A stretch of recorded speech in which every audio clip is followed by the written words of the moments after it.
já viu o filme, certamente vai se lembrar de algumas cenas memoráveis, mas a mais famosa delas certamente é aquela cena em que um dos amigos de Matilda, chamado Bruce, ele, depois de ter roubado uma fatia de bolo de chocolate da diretora, a diretora o coloca na frente de todos os alunos, sentado num birô, oferece a ele mais um pedaço de chocolate para lhe dar uma lição. E Bruce, primeiramente, recusa, suspeitando que o bolo pode estar envenenado, mas, insistindo a diretora, ele come a fatia de bolo, e ele já está cheio, a boca lambuzada. A diretora pergunta: você quer mais um pedaço? E ele diz: não, obrigado, já estou satisfeito. E aí ela manda a cozinheira da cantina trazer um imenso bolo e diz: você vai comer esse bolo agora até o fim. E à medida que a cena se desenrola, a gente vai vendo aquela criança comendo e comendo agora com as mãos, e ele mal consegue colocar mais um pedaço de bolo na sua boca, e nós vamos ficando nauseados junto com ele, e os outros alunos assistindo e acham que ele não vai conseguir. Até aquele determinado momento em que Matilda se levanta, começa a apoiá-lo, e outros se levantam e começam a apoiar o Bruce, e ele vai, enfia a cara no bolo de chocolate e come até a última gota. Nós temos aqui diante de nós, irmãos, uma cena que é muito mais angustiante do que uma criança comendo um bolo de chocolate gigante. Nós temos o salmista declarando que ele está farto do desprezo. A linguagem é extremamente forte, e a gente vai explorar isso, mas nós vemos esse salmista representando o povo de Israel, declarando que ele não aguenta mais o sofrimento e a aflição que ele tem vivenciado. Talvez em algum momento da sua vida, enquanto cristão, você tenha sentido que o bolo de chocolate que você é obrigado a comer parece não ter fim. O desprezo parece não acabar. Os problemas parecem não terminar. E como lidar, então, com a frustração, com a dor? E, nesse caso particular, a frustração de ser olhado com desdém, porque é isso que a gente vai ver que está em jogo aqui. Ser olhado com desdém por aqueles que não temem a Deus e acham que você é um tolo por ser cristão. Como nós lidamos com esse desprezo e esse desdém do mundo à nossa volta? O Salmo 123, ele é um salmo precioso para nós, irmãos. Por muitas razões, uma delas por estar dentro dessa belíssima coleção que são os salmos de romagem, os cânticos de romagem. Nós não sabemos quem escreveu este salmo, não está declarado a nós aqui. Nós não sabemos quando ele foi escrito, mas nós sabemos que ele pertence a essa coleção específica, que são os cânticos de romagem, que é uma coleção que está dentro de outra coleção, que nós conhecemos como livro 5º dos Salmos, que vai do Salmo 107 até o Salmo 150. E os estudiosos do livro dos Salmos, eles têm cada vez mais reconhecido que cada um dos livros dos Salmos, dos 5 livros, eles abordam um tema específico relacionado ao reino de Deus. E o livro 5º dos Salmos, muitos vão reconhecer, ele é marcado pela ideia da consumação do reino. O livro dos Salmos começa com conflitos do reino e termina com a consumação do reino de Deus. E dentro desse livro 5º, essa coleção dos cânticos de romagem, que vai do Salmo 120 até o Salmo 134, são salmos que contêm uma marcante expectativa do povo de Deus, de ser conduzido pelo próprio Deus para o reino de Deus, num contexto de exílio e de peregrinação. Há uma discussão entre os comentaristas se esses cânticos de romagem eles foram usados para o povo cantar quando eles saíram do exílio na Babilônia e finalmente voltaram à Terra Prometida, ou se eles foram compostos para serem cantados anualmente pelos israelitas quando eles saíam das suas terras e voltavam e iam para Jerusalém para participar das festas. Palmer Robertson, acho que tem a melhor resposta quando ele diz que, na verdade, são as duas coisas. Esses salmos provavelmente foram reunidos pela primeira vez no contexto do exílio, para serem cantados quando o povo finalmente fosse liberto da Babilônia e pudesse voltar a Israel. Mas eles se tornaram a coleção predileta do peregrino, daquele que sai da sua casa e vai até Jerusalém cultuar a Deus no templo do Senhor. O que é interessante dentro desses cânticos de romagem é que a ordem deles é muito especial. Eles não estão arranjados de qualquer maneira, mas eles estão arranjados de forma a contar uma história. E essa história começa no Salmo 120, com o salmista, o peregrino, em terras distantes. Se você voltar comigo e olhar, ele diz que ele está em Meseque e nas tendas de Quedar, no verso 5. Ele é alguém que está em terras distantes, possivelmente cidades de gentios. Ele está longe do povo de Deus, da casa de Deus. Mas então, um belo dia, ele se levanta e diz: é hora de me encontrar com o meu Deus no seu templo. E ele começa essa jornada em busca de paz. Veja que o verso 7 do Salmo 120 diz: eu sou pela paz. Então ele começa uma jornada rumo à paz. E não é acidental que Jerusalém é uma cidade cujo nome significa paz. Ele está caminhando então para essa paz. O meio dessa coleção são 15 salmos, portanto, o meio é o Salmo 8º, que é o Salmo 127. No Salmo 127, nós descobrimos que a prosperidade do povo de Deus está atrelada à bênção do próprio Deus. Se o Senhor não edificar a casa, em vão trabalham os que edificam. Se o Senhor não guardar a cidade, em vão vigia a sentinela. Herança do Senhor são os filhos. Tudo vem dele, toda bênção vem das mãos do Senhor, e é inútil buscar qualquer bênção que não venha da parte dele. E essa coleção termina no Salmo 134, com o salmista se preparando para retornar para sua casa. Ele está no templo, nas horas da noite, e ele bendiz o Senhor pelas bênçãos que ele recebeu do Senhor. O que nós temos então nos cânticos de romagem é uma jornada das terras distantes para a cidade da paz. É uma jornada de terras estranhas até chegar à cidade da bênção, de onde o sacerdote estende as suas mãos para o povo e pronuncia a bênção do Senhor. O problema é que essa jornada das cidades distantes de Quedar e Meseque até Jerusalém não é uma jornada sem percalços, não é uma jornada sem obstáculos e sem dificuldades. Assim como a nossa jornada cristã não é sem dificuldades, o salmista vai encontrar muitos desafios no meio do caminho, e o nosso salmo relata um desses desafios. Um desses percalços que ele vai enfrentar é o que ele chama aqui do desprezo. E ele responde a essa situação de profundo desprezo voltando os olhos para Deus em busca de misericórdia. Em poucas palavras, então, o que o Salmo 123 nos ensina é que o povo de Deus depende inteiramente da misericórdia de Deus para a sua vida e para a sua salvação.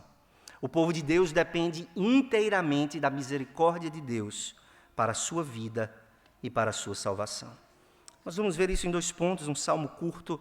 Os versos 1 e 2 nos falam de um anseio por misericórdia, os versos 3 e 4 nos falam de um apelo por misericórdia. Veja comigo mais uma vez esse anseio por misericórdia nos versos 1 e 2. A ti que habita nos céus, elevo os olhos. A primeira coisa que o salmista nos diz, irmãos, não é o que ele faz. A nossa tradução captura muito bem a ideia que está no original. Em português, assim como em hebraico, nós começaríamos a frase não com o pronome para onde você está olhando. Em hebraico nós começaríamos com o verbo, em português nós começaríamos com o sujeito. Senhor, eu elevo a ti os meus olhos. Mas o que é que o salmista faz? Ele coloca na frente aquilo que é mais importante. A ti, Senhor, tu que habita nos céus, eu elevo os meus olhos. A primeira coisa que ele quer que a gente entenda, a primeira coisa que ele coloca em destaque nesse cântico e nessa poesia é para onde ele olha, qual é a direção do seu anseio por misericórdia. E ele então descreve Deus como sendo o que habita nos céus. E no verso 2, ele diz: os nossos olhos estão fitos no Senhor Javé, o nosso Deus. Que descrição simples, mas tão profunda de quem Deus é, irmãos. Ele é o Deus que habita nos céus. O que é que significa dizer que Deus habita nos céus? Você se lembra de quantas vezes em Daniel, no livro de Daniel, expressões desse tipo aparecem? Ele é o Deus Altíssimo, Ele é o Deus dos céus, Ele é o Rei dos céus. Por que enfatizar tanto, especialmente no contexto do exílio, que Deus é o Deus que habita nos céus? Talvez seja difícil para nós entender, mas certamente não era difícil para um israelita que tinha se acostumado a encontrar Deus no templo. Se ele quisesse se comunicar com Deus, se ele quisesse adorar a Deus, ele se levantava e orava voltado para o templo.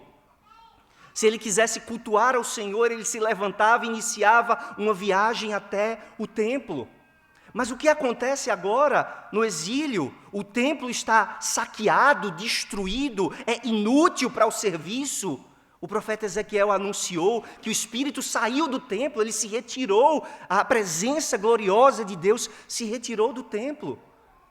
Orar voltado para Jerusalém pode ser um sinal de fé, como nós vimos hoje de manhã, mas o fato é que o que existe lá são ruínas.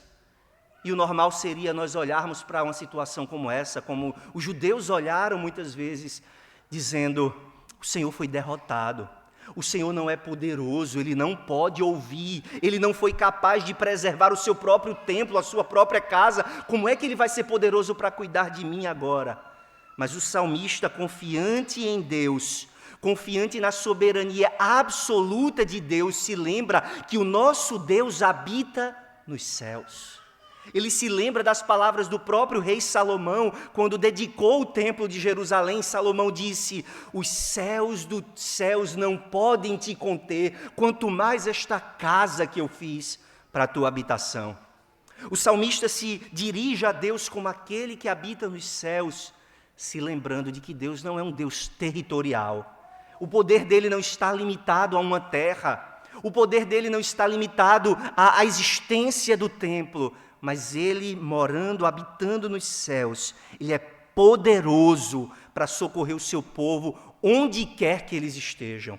Ainda que eles estejam em nações distantes, ainda que eles estejam em terras de gentios, Deus pode ouvir e atender.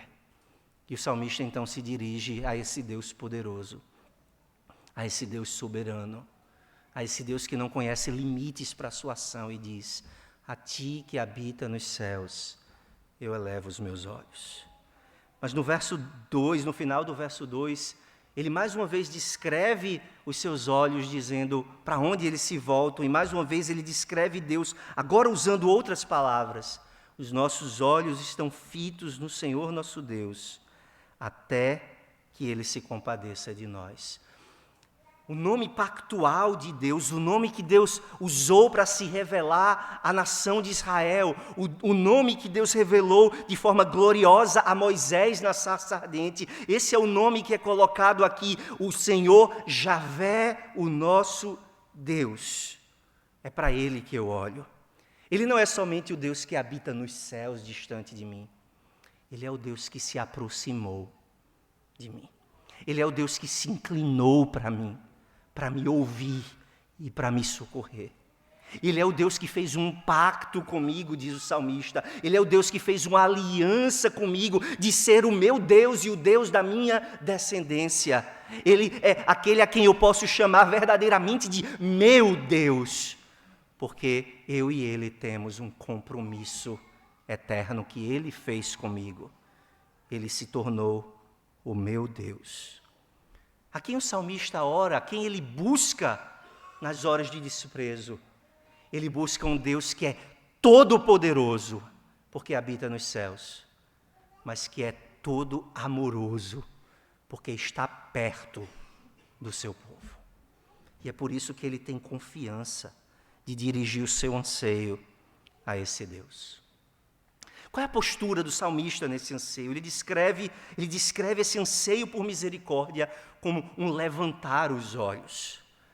Um levantar dos olhos.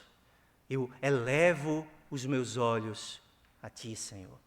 O que significa levar os olhos a Deus? A gente tem o hábito de achar que existe uma única forma de se apresentar diante de Deus em oração, e nós curvamos a nossa cabeça e fechamos os olhos. E certamente essa é uma forma apropriada de orar e de demonstrar reverência e fé.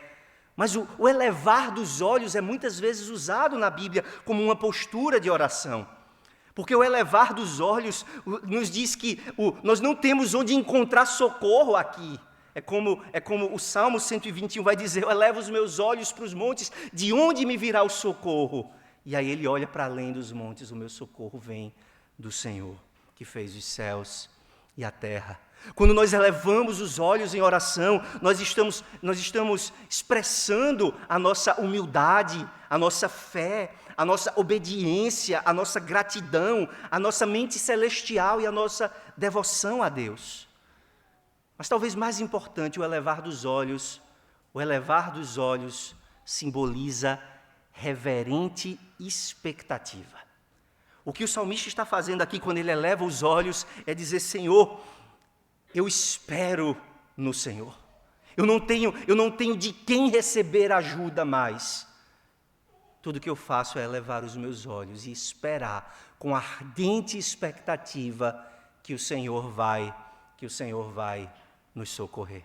Eu me lembro que nos meus anos de seminário, há pouco tempo atrás, mas uma matéria que eu paguei já faz alguns anos, o Dr. Paipa, que muitos aqui conhecem, ele nos encoraja na matéria de liturgia, que é chamada lá de adoração reformada, a fazer a nossa oração inicial com a cabeça erguida e os olhos para cima, denotando a expectativa que nós temos na oração de invocação, de que o Senhor vai vir nos visitar e falar conosco no culto. A expectativa que essa postura revela, a ardente fé do salmista e a certeza que ele tem de que buscando socorro no Senhor, ele não será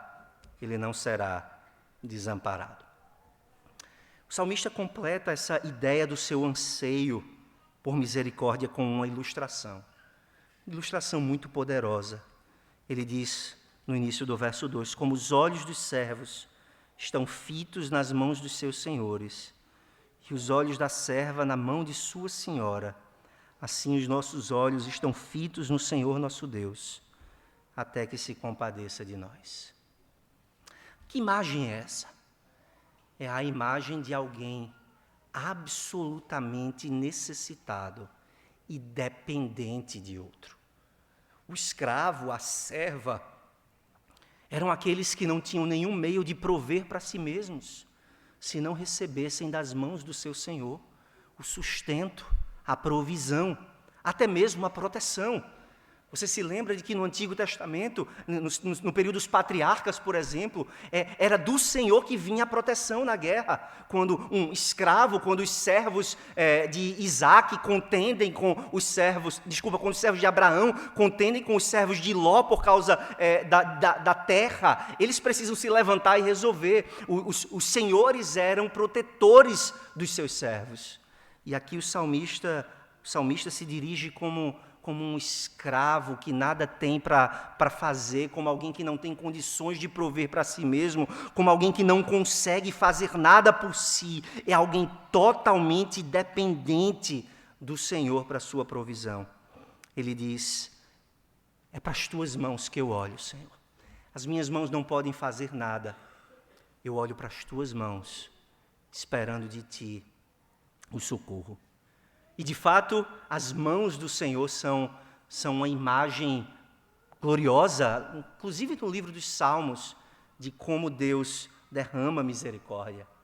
Quando Deus livra o seu povo do cativeiro egípcio, livra o seu povo das mãos de Faraó, a descrição é que Deus fez isso com mão poderosa e braço estendido, porque a sua misericórdia dura para sempre.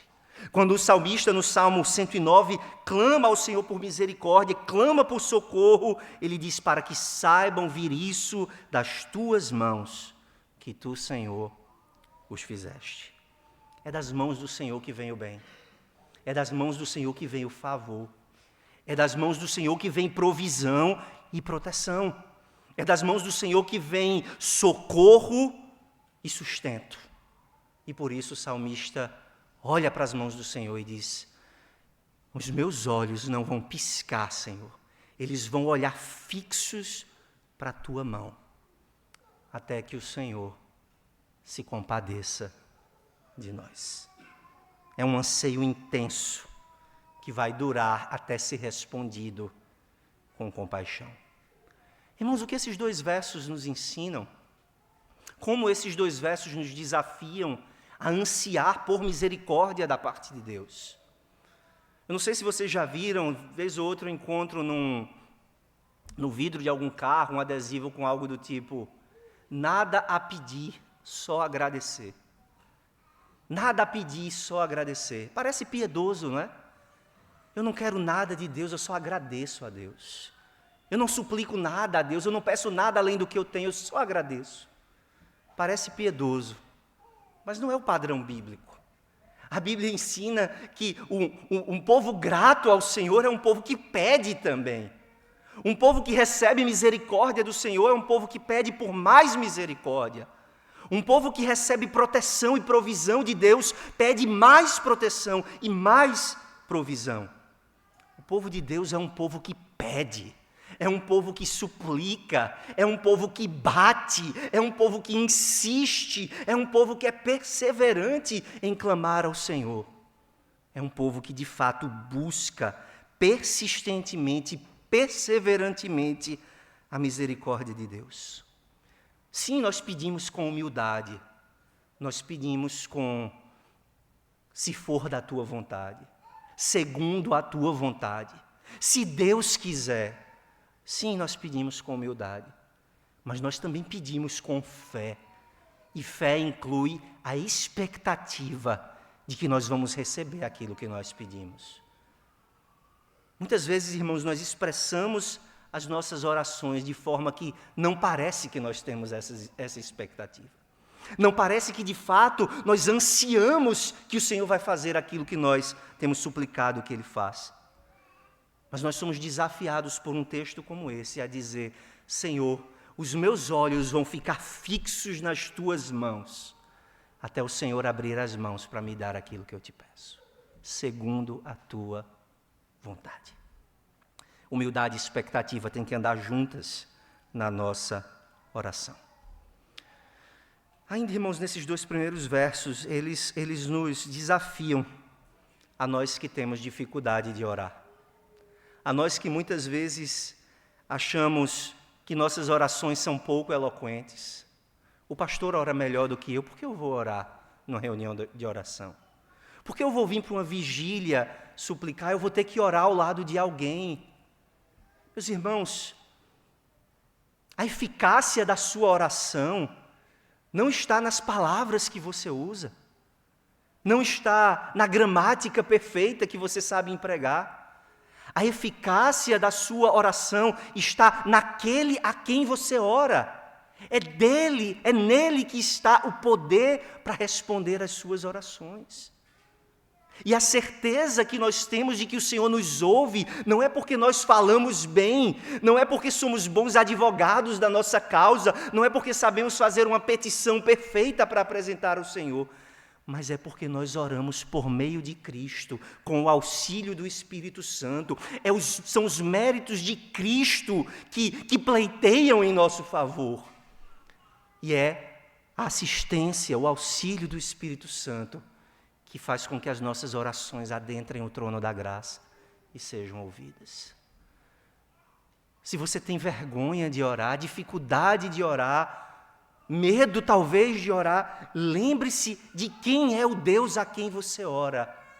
Ele é o Deus poderoso que habita nos céus, mas é também o Deus de amor, que se chama o teu Deus, que se afeiçoou a você, que se uniu a você em pacto e disse: você é meu e eu sou teu. Nós vemos aqui nesses dois versos esse anseio do salmista por misericórdia. Então, nos versos 3 e 4, nós vemos mais diretamente o seu apelo por misericórdia. Veja comigo o verso 3. Tem misericórdia de nós, Senhor, tem misericórdia, pois estamos sobremodo fartos de desprezo. O que é que o salmista pede? Qual é o conteúdo desse apelo? É a primeira vez em que nós vemos claramente o que é que ele quer do Senhor. E ele diz, tem misericórdia. Na verdade, é a mesma palavra que já apareceu no verso 2, mas nossa tradução traduz como compaixão ali, até que ele se compadeça de nós. Mas é a mesma palavra, aparece 3 vezes, tem misericórdia de nós, Senhor, tem misericórdia. O que é essa misericórdia ou compaixão que o salmista busca de Deus? Essa palavra ela é usada não só para quando nós buscamos Deus, ou ela não é usada só para se referir às ações, às obras de Deus, mas é muitas vezes usada para falar de reis e de pessoas com autoridade. Essa palavra geralmente denota uma postura de bondade, de benevolência, de favor, que um superior pratica para com o inferior. Então, quando um rei tinha misericórdia dos seus súditos, ele dava a eles bênçãos e terras e presentes e garantia a eles sua proteção e sua provisão, como já vimos. Mas essa palavra misericórdia ela é especialmente empregada para falar de como Deus lida com o seu povo. E essa palavra é usada muitas vezes para falar primeiro de bênçãos temporais, de favores temporais que Deus concede ao seu povo.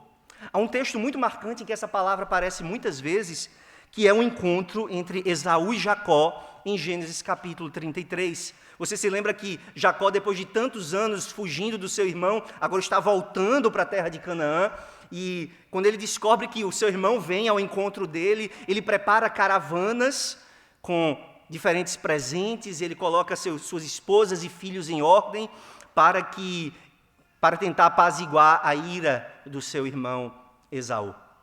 E quando finalmente Jacó e Esaú se encontram, Esaú pergunta, o que é tudo isso que eu vi, meu irmão?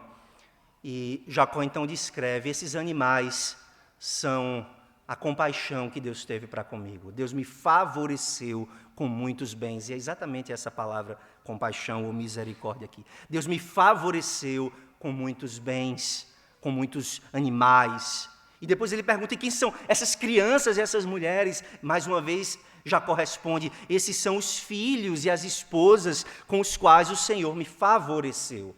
Então nós reconhecemos que tudo o que nós temos vem da misericórdia de Deus. A misericórdia de Deus é que nos dá a saúde que nós temos, a vida que nós temos, os bens que nós temos, a família que nós temos, tudo vem dessa misericórdia, desse favor de Deus para conosco. Mas é claro, irmãos, nós sabemos que essas bênçãos temporais não são o principal ato da misericórdia de Deus. A palavra misericórdia, ela é central para descrever a salvação que o Senhor opera por nós. Ela é usada, por exemplo, para descrever a libertação do cativeiro egípcio. Quando Moisés suplica ao Senhor em Êxodo 33, para que Deus mostre a sua glória, Deus diz, eu terei misericórdia de quem eu tiver misericórdia. Eu me compadecerei de quem eu tiver compaixão. A nossa salvação vem desse Deus soberano que derrama favor sobre nós. Existe um lugar ainda mais especial de onde essa palavra misericórdia aparece. E é claro que tem tudo a ver com os cânticos de romagem. Estamos falando da bênção araônica. A bênção araônica ela é um ponto alto da história de Israel. Israel saiu do Egito, se encontrou com o Senhor no Sinai, o Senhor entregou a lei, mandou construir um tabernáculo, e nesse tabernáculo a glória de Deus entrou, mas essa glória de Deus, ela é tão poderosa, ela é tão majestosa, que o livro de Êxodo termina sem ninguém poder entrar lá. Não sei se você lembra disso. O livro de Êxodo termina com a tenda pronta, com a glória de Deus dentro da tenda, mas ele termina dizendo, nem mesmo Moisés podia entrar no tabernáculo. Quem entrará nesse tabernáculo?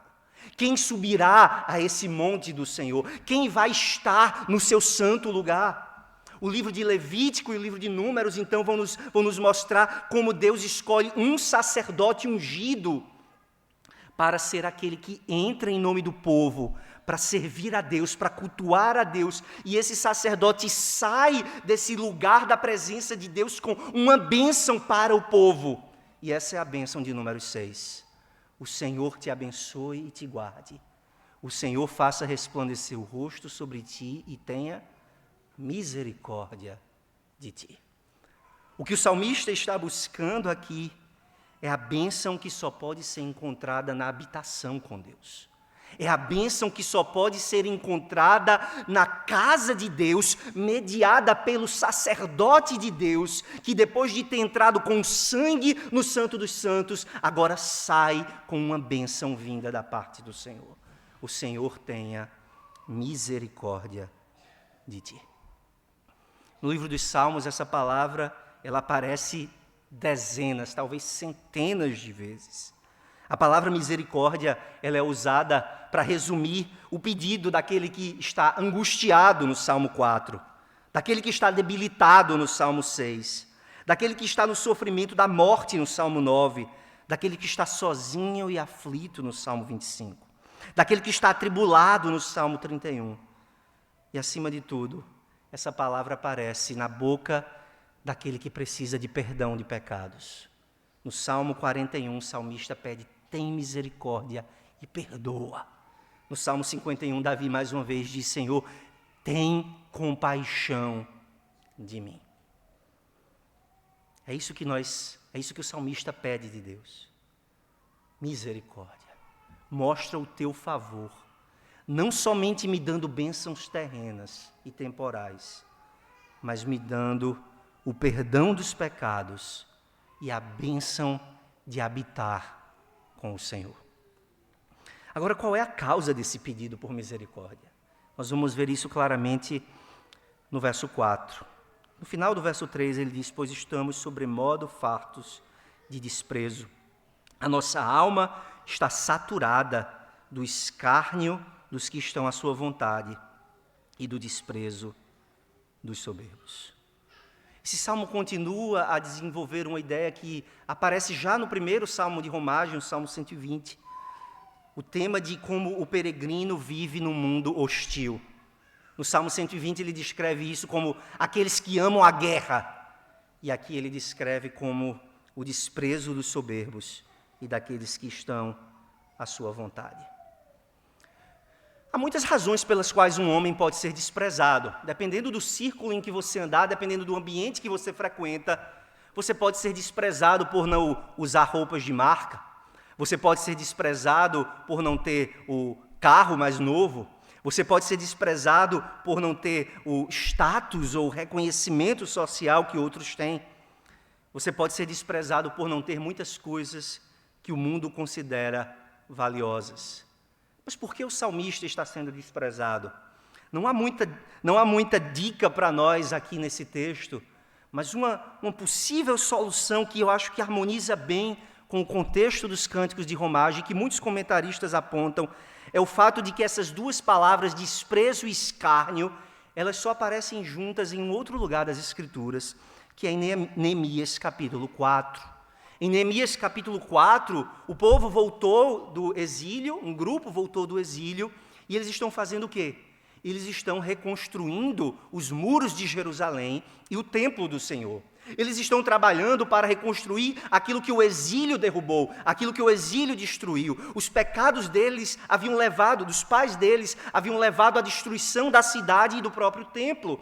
E agora, pela misericórdia de Deus, eles voltaram à sua terra prometida e eles começam a reconstruir o templo e os muros da cidade. E aí aparecem algumas figuras no livro de Neemias. A figura de um homem chamado Tobias e a figura de um outro homem chamado Sambalate. E o que esses homens fazem é descrito como desprezo e escárnio. Eles se aproximam daqueles que estão no serviço de Deus para zombar da dedicação que eles têm ao Senhor.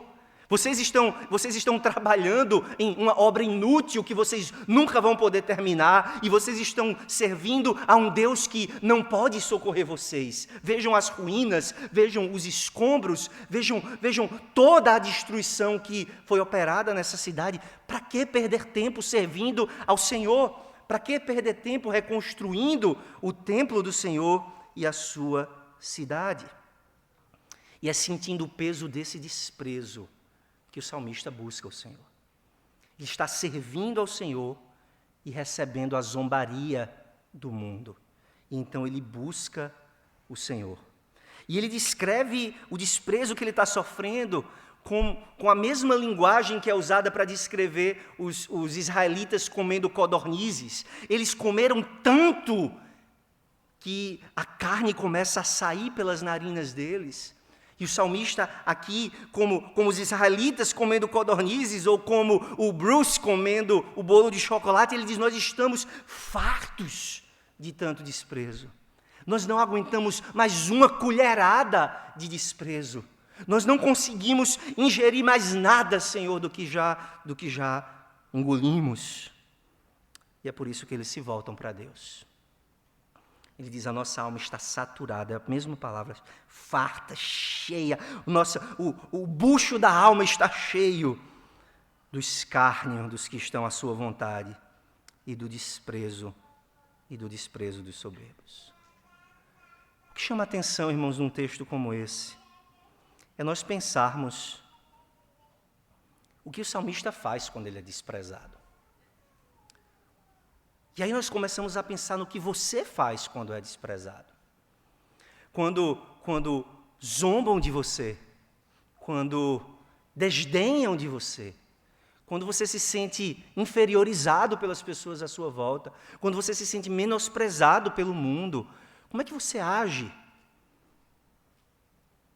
Você diz: eu vou sacudir o pó, eu vou dar a volta por cima, eu vou mostrar que eu sou maior.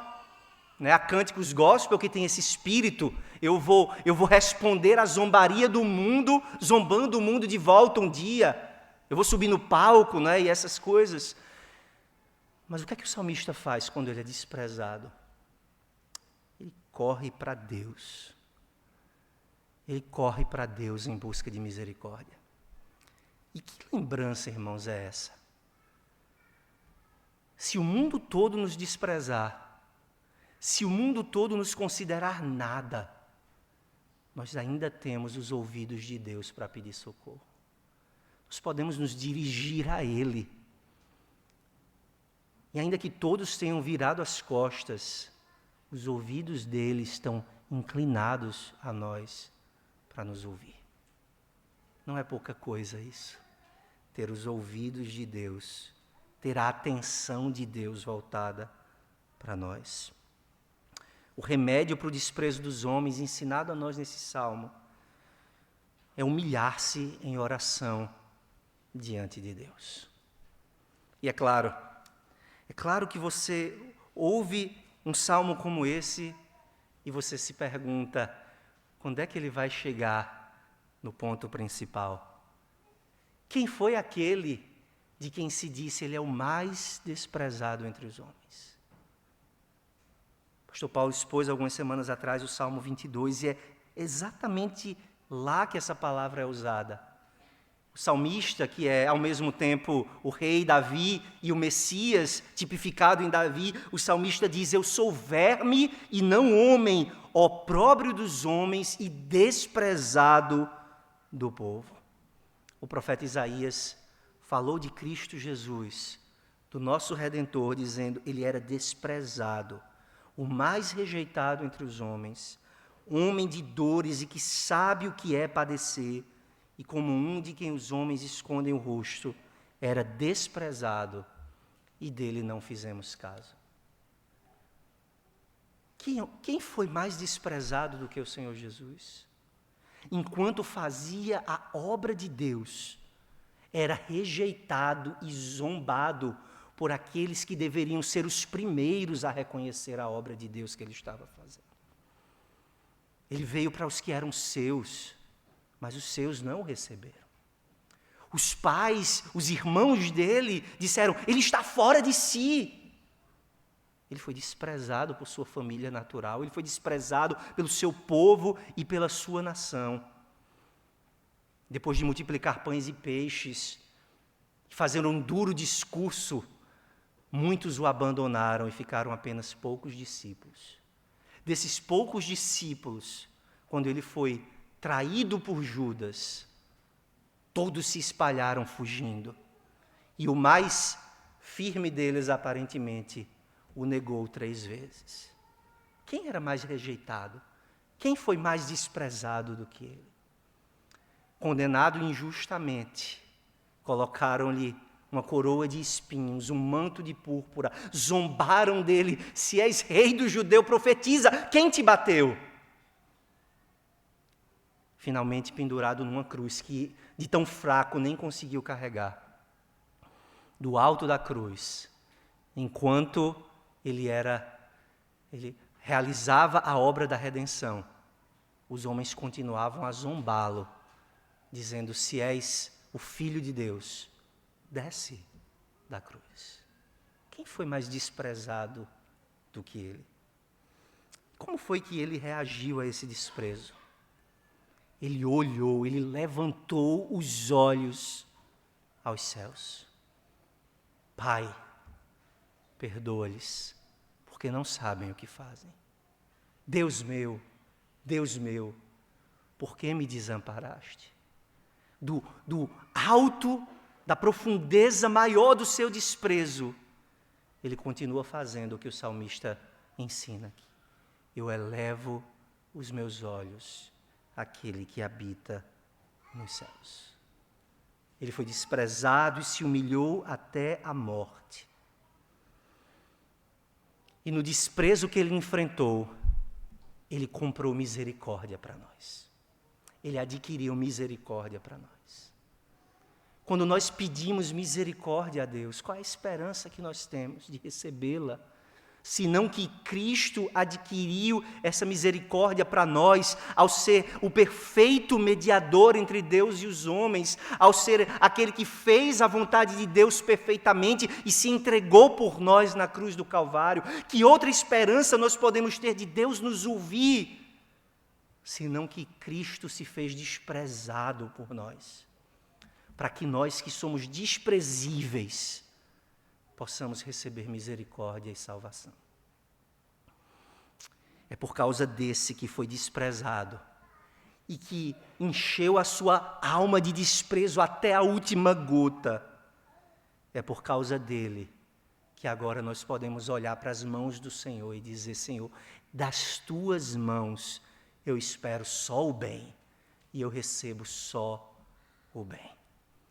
Mesmo quando nós recebemos o mal, mesmo quando sofrimento é dado a nós, mesmo quando angústia é a nossa porção nessa vida, mesmo quando sofrimentos sem tamanho são a nossa parte nessa vida, nós podemos dizer: Senhor, as tuas mãos só me têm dado o que é bom, porque todas as coisas cooperam para o bem daqueles que amam a Deus e que são chamados segundo o seu propósito.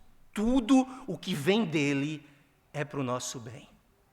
Porque todo o mal que era devido a nós, Cristo, o desprezado, já levou sobre si.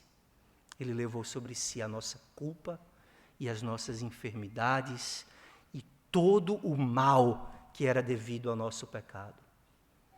De forma que agora, o que vem das mãos do Senhor para o seu povo é somente o bem. É somente o bem. Se você está aqui nessa tarde precisando de perdão para os seus pecados, faça como o salmista e peça misericórdia a Deus. Se você está aqui nessa tarde enfrentando a oposição, a zombaria, a hostilidade daqueles que não conhecem a Deus, peça misericórdia ao Senhor. Se você está farto dos seus sofrimentos, peça misericórdia a Deus. Quer esses sofrimentos tenham sido causados por outras pessoas, quer eles tenham sido causados pelos seus próprios pecados. Peça misericórdia ao Senhor. se você tem buscado servir a Deus com fidelidade e você tem enfrentado a oposição do mundo, peça misericórdia. Porque é das mãos do Senhor que vem essa misericórdia. O salmista está desprezado, se sentindo um peixe fora d'água diante da zombaria dos que estão à sua volta. Mas, irmãos, sentir-se desprezado dessa forma nem sempre é uma coisa ruim. Na cruz do Calvário, Cristo era o mais desprezado dos homens. E ainda assim ele era o filho amado do Pai, em quem o Pai tem todo o seu prazer.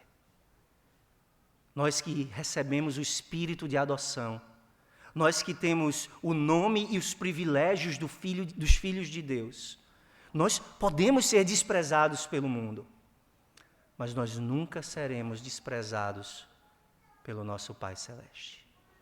Nós temos os seus ouvidos atentos a nós, os seus olhos bem abertos para ver a nossa necessidade e as suas mãos estendidas para nos socorrer no dia da nossa angústia. É por isso, irmãos, que não há nenhum outro lugar para onde nós vamos olhar e nenhum outro lugar onde nós queremos estar que não seja na casa de Deus, recebendo a bênção do sacerdote que anuncia: o Senhor te abençoe e te guarde, o Senhor levante o rosto sobre ti e tenha misericórdia de ti, o Senhor sobre ti levante o rosto e te dê a paz. O pastor vai no final desse culto pronunciar essa bênção sobre vocês, mas o pastor faz isso apenas ministerialmente. A melhor coisa, irmãos, é saber que Cristo, o nosso sumo sacerdote, aquele que entrou o templo dos céus com o seu próprio sangue, ele se apresenta a nós agora. Ele estende as suas mãos sobre nós agora e ele pronuncia sobre nós a sua bênção. E nós recebemos misericórdia da parte dele. E nós podemos ter certeza de que se Cristo pronuncia palavras de misericórdia sobre nós, nós receberemos misericórdia. Amém. Vamos orar ao Senhor.